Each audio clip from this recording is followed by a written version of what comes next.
আসসালামু আলাইকুম। তারেক রহমান বলেছেন, "যারাই বিভ্রান্ত করার চেষ্টা করবে, তারা গুপ্ত। তাদেরকে দেখলে বলবেন যে তারা গুপ্ত।" বিএনপির চেয়ারপারসন তারেক রহমান অনেকেই এসে আপনাকে বিভ্রান্ত করার চেষ্টা করবে। যারা আপনাদের বিভ্রান্ত করার চেষ্টা করবে, দেখা মাত্রই তাদের বলবেন যে, "গুপ্ত তোমরা।" কারণ তাদের গত ১৬ বছরে আমরা দেখতে পাইনি। তারা ওদের সঙ্গে, মানে ওদের সঙ্গে বলতে আওয়ামী লীগের সঙ্গে মিশেছিল। যারা ৫ তারিখে পালিয়ে গেছে।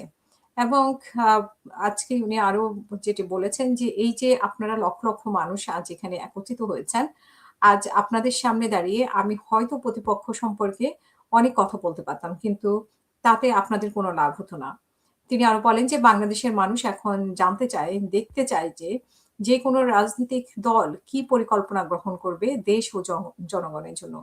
বিএনপি আমাদের সামনে বিএনপি আপনাদের সামনে পরিকল্পনা দিয়েছে এবং এই মুহূর্তে বিএনপি একমাত্র রাজনৈতিক দল, যেই দলের অভিজ্ঞতা আছে কিভাবে দেশ সুন্দরভাবে সামনের দিকে পরিচালিত করতে হয়। তিনি আরো বলেন যে, আমাদের ঐক্যবদ্ধ থাকতে হবে, সতর্ক থাকতে হবে, যাতে কেউ ষড়যন্ত্র করে আবার ভোটের অধিকার কেড়ে নিতে না পারে। গত ১৬ বছর যারা মানুষের অধিকার প্রতিষ্ঠার জন্য জীবন উৎসর্গ করেছে, আবার যেন কেউ ষড়যন্ত্র করে স্তব্ধ করে দিতে না পারে। মানে আবারও তিনি গুপ্ত-সুপ্তদের বর্ণনা করেছেন যে, কারা গুপ্ত, যারা বিভ্রান্ত করার চেষ্টা করছে বিভিন্ন রাজনীতিক মহলে এবং অনলাইন বলেন বা মিডিয়া বলেন বা সরাসরি বলেন, যেভাবেই মিসগাইড করার চেষ্টা করছে না, তারাই হচ্ছে গুপ্ত। তাদেরকে গুপ্ত বলতে হবে। এটাই তিনি আবারও প্রকাশ করলেন উনার বক্তব্যের মাধ্যমে। আসলে তো উনি উনি একেকবার একেক বক্তব্য দিচ্ছেন একেক জায়গায় গিয়ে। আ কিন্তু প্রতিপক্ষকে আঘাত করার পরিমাণটা কম দেখা যাচ্ছে উনার বক্তব্যের মধ্যে। আ সো এইটা একটা, মানে প্রতিপক্ষকে আঘাত করার একটা সৌন্দর্য আছে। কিন্তু লিমিটেশন এর মধ্যে আমরা রাখি আরকি। কিন্তু তার থেকে বড় হচ্ছে যে, নির্বাচনী প্রচারণায় আপনি জনগণের জন্য, দেশের জন্য কি করবেন? শুধু প্রতিশ্রুতি না, আপনি কিভাবে তা বাস্তবায়ন করবেন, সেটাও কিন্তু মানুষ দেখতে চায়। মানুষের এখন চোখ, কান, নাক সবই খোলা আছে। মানুষ এগুলো বিবেচনা করতে চায়, মানুষ আর ঠকতে চায় না।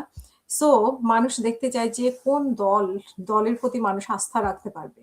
সে বিএনপি হোক, জামাত হোক, যে কোন দলটি আসলে মানুষ শান্তিতে থাকতে পারবে, শান্তিতে ঘুমাতে পারবে এবং অতীতে যে ঘটনাগুলো ঘটে গেছে ৫৪ বছরে, সেই রাজনীতিতে সেই ইতিহাসগুলো আবারও ফেরত আসুক, সেটা এখন আর কেউ চায় না।